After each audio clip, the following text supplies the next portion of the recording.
This is Ali-Shakie here, and this is my TED Talk. The prison system has been and still is failing us black males.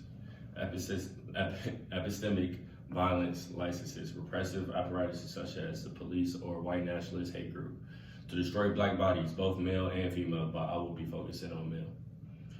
In the book we read, New Jim Crow, it explains a higher absolute number of black people being arrested increases the public perception of black crime, which increases the number of black people being locked up, and higher rates of searching black people leads the police to find more drugs on them by absolute count, which reinforces a higher search rate and absolute counts. Putting more black people in jail and reducing their civic involvement makes them even less likely to beat the system.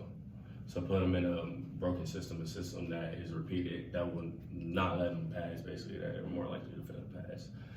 Also, stuff like, and Mass Mouth Unknown, it provides a way on how the system has silencing practices and dismissal of one's testimony or even political underrepresentations, which leads to hermetic injustice, and those occur often, basically, like for example, the Central Park Five, where those who are oppressed, they're not heard or not even understood, they're misunderstood.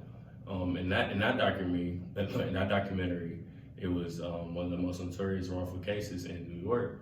A 28-year-old white woman was attacked and raped and beaten almost to death.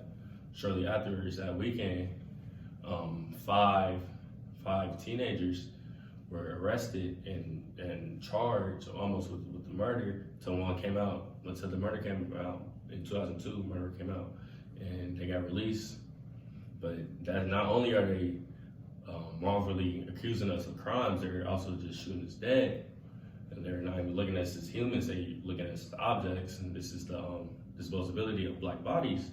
For example, Michael Brown, who was a victim of epistemic violence as well, he was silenced. He was looked at as the hawk. The man who shot him, police officer who shot him, said that he wasn't human, he was an object. He looked at him as some type of, how can I explain it, like some type of raw material. He was just, and it's just ways, honestly, for them to justify their killings of us black males.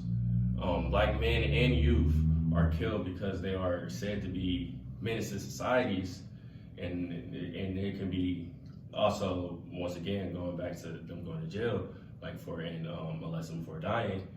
And Jefferson, 21-year-old black uneducated field worker, was wrongfully accused and convicted of robbery and murder of a white man and was sentenced to death.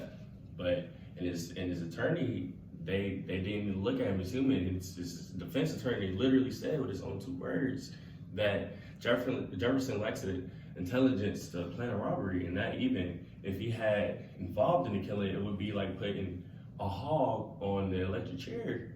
And that's crazy, because he's looking at him as an object, once again, not a human. So yet this black super predator is just a made up word by some white racist man, and it doesn't fit the actions. We are often misinterpreted, and that's what leads to small stuff as us going to jails, getting killed by a police officer, and that's my TED Talk. Thank you.